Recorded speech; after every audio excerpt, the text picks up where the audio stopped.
C'est une finale. C'est une finale pour nous parce que je pense que nous, de toute façon, on a besoin de 3 points. leen xam naa ko ñun match bi final la ci ñun dañ ko war a gagné jël ñetti poñ yi loolu dong jamono yi lañu war a xalaat amul leneen loo xam ne dañ ko xalaat nekk fii di calculer daf ñu indil ay jafe-jafe suñu jongante bu njëkk baaxul ba ci topp dañ ko war a jéem a gagné ak ku mu mënti doon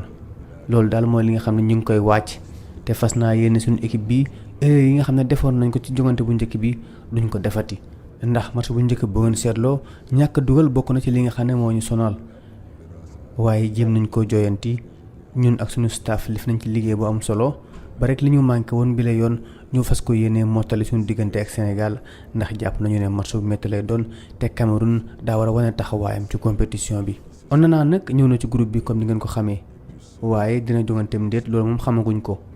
loolu lépp mi ngi aajo ci moom dinañu xool ñun ak suñu staff xool ndax moom moomee apt na ngir ànd ak équipe bi